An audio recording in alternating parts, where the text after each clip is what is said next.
Hi, I'm Andrew Hamilton. I'm Associate Vice Provost for Academic Affairs, Dean of Undergraduate Studies here at UNC Greensboro. I just want to take a few minutes to give you an update on our rescue work for fall of 2024. As you may know, for the last, I guess, four-ish years, we have been working very hard to close the gap for good students who can't pay their bills. So here's the scope of the challenge. On the morning of August 13th, so that was the first day of class in fall, we had a little bit north of 2,700 students at risk for cancellation, and their aggregate balances for just for the undergrads, 2,100 undergrads, was about $1.6 million. This year, we had a couple of new funding sources. We had new money from UNC System. We spent about, as you can see here, $315,000 in UNC System Office completion grants, and we have that money for 2 years. So this work will be ongoing with the support from the System Office, but it will end, we think. We also this year did something new, which was strategic use of resources held by the colleges and schools.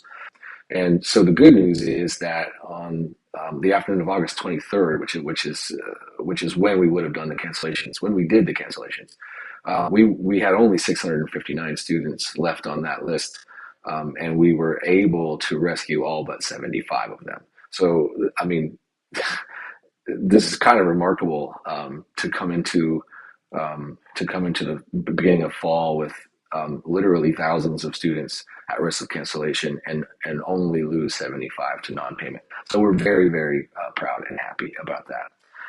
Here's a snapshot of the awards. You can see that the mean award is $1,500.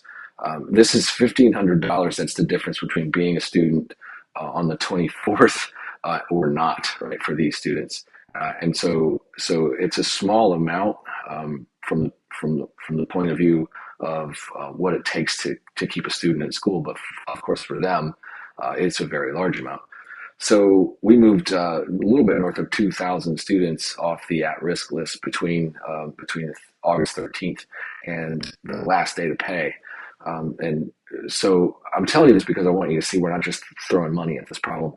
Some good news. One of the reasons we are thinking about this in the way we are is that we received just before Thanksgiving an anonymous gift of $1.25 million. That could form the core of an endowment that we could build out with donor help, that would allow us to make awards to close the need gap for more students, and therefore shrink the at-risk list.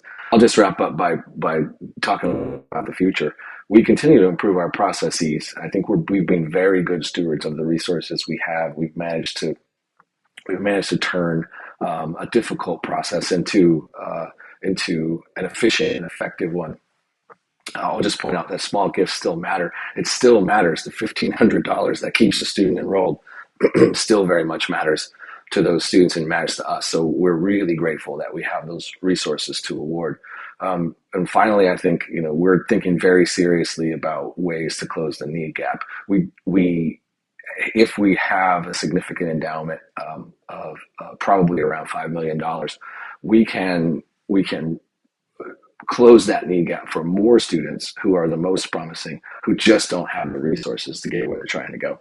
So that's it for the update. I'm really proud of this work, and I'm thankful very much to our donors and supporters and friends. It makes a difference in their lives that they're able to continue their studies